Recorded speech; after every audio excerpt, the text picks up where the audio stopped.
Donc, chers amis, chers invités, chers partenaires, mesdames et messieurs, bonsoir. Tout d'abord, je souhaite vous remercier au nom de toutes mes collègues lyonnes d'avoir répondu aussi nombreux à notre invitation, surtout après la période Covid que nous venons de passer. Ça fait vraiment plaisir de vous voir. Comme chaque année depuis 2012, le Réseau international des femmes pour la démocratie et la paix célèbre la Journée internationale des droits de la femme qui a normalement lieu le 8 mars. Mais pour des modalités pratiques, ça se fait souvent à une autre date en mars, ou même une autre date, vu le Covid qu'on vient de passer. C'est aussi l'occasion pour nous de remettre le prix Victoire Ingabire Umuhoza pour la démocratie et la paix, cette année étant la 11e fois consécutive. Pour en revenir à la Journée internationale des droits de la femme, le thème choisi par l'ONU cette année est l'égalité aujourd'hui pour un avenir durable. Cette égalité pour laquelle les gens, essentiellement les femmes, se battent, n'est toujours pas atteinte malgré les efforts déployés au fil des années, mais il est clair qu'il ne faut pas baisser les bras. Au sein du Réseau international des femmes pour la démocratie et la paix, nous choisissons souvent un autre thème lorsque nous estimons qu'il sera plus en phase avec les événements du moment liés à la région des Grands Lacs africains. Cette année, nous avons opté pour le thème « Défendre la démocratie, à quel prix ?» En octobre 1990, un groupe rebelle a attaqué le Rwanda avec comme objectif déclaré, entre autres, d'instaurer la démocratie dans le pays. Presque 32 ans plus tard, force est de constater que l'objectif n'a pas été atteint et qu'au contraire, la situation est devenue de loin pire qu'avant et qu'en plus, toute la région a été déstabilisée. Un expert vous en dira un peu plus sur le sujet dans quelques instants. En ce qui concerne le Rwanda, depuis la prise du pouvoir par le FPR en juillet 1994, tous ceux qui ont osé militer pour la démocratie ont payé un autre prix.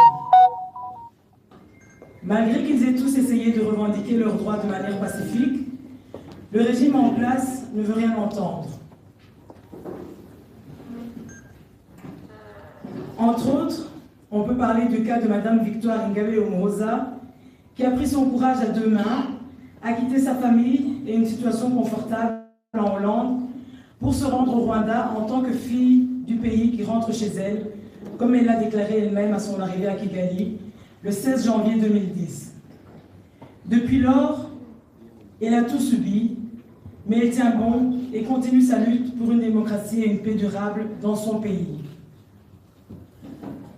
La non-démocratie entraînant donc l'injustice, on ne pourrait pas ne pas citer quelques autres cas qui sont dans la même lutte comme Deo Moshahidi, qui a été un de nos lauréats, le premier d'ailleurs, la toute première année, Dr Théoneste Niyitegeka, Diane Rwigara, Maître Bernard Ntaganda, Sekikubo Barafinda Fred, Paul Rusesabagina, Dr Christopher Kayumba, cela dans la sphère politique, ainsi que tant d'autres militants de leurs droits, comme Chuma Hassan, Dieudonné, Théoneste Nsengimana, Yvonne Damangi-Byamugwiza, Aimable Karasira, Rachida Kuzimana, Sylvain Sibomana, Théophile Nirutwa, Gracia Habiyaremye, Léonine Gasengaire, pour ne citer que injustement emprisonnés.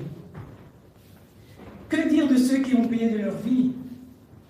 Kizito Mihigo, Anselme Mutuyimana, Jean Damascène Habarugira, déportés disparus, Gérard Nyamugabo Nyamihirwe, Boniface Twagirimana, Illumine Iragena, Eugène Dererimana, Venant Abayisenga, Innocent Bahati, Kassiana Muhanga. La liste n'en finit vraiment pas. Combien de victimes faudra-t-il encore avant que la notion de démocratie ne soit une réalité au Rwanda? Je vais peut-être rappeler ce que signifie le mot démocratie. C'est un système politique dans lequel la souveraineté émane du peuple. Malheureusement, on en est encore très très loin quand on constate que le Parlement soi-disant élue par le peuple, n'a pas droit au chapitre, elle n'élève aucune voix contre les décisions prises par une clique et qui oppresse ce même peuple. Et pire encore, quand ce Parlement, constitué de 64% de femmes, ne réagit aucunement à toutes les injustices subies par leurs congénères. Au vu de ce qui précède, le RIFDP estime que le prix de la démocratie qui nous a été vanté en 1990 est très élevé. Et l'essence même du mot démocratie a perdu de sa valeur au Rwanda. Pouvons-nous supposer que le FPR n'en connaissait pas la signification en 1990 ni après? Il y aurait beaucoup à dire sur le sujet. Malheureusement, le temps nous est compté. Mais ne désespérons pas et continuons à lutter avec toutes les personnes de bonne volonté, qu'elles viennent du Rwanda ou d'ailleurs. Je vous remercie.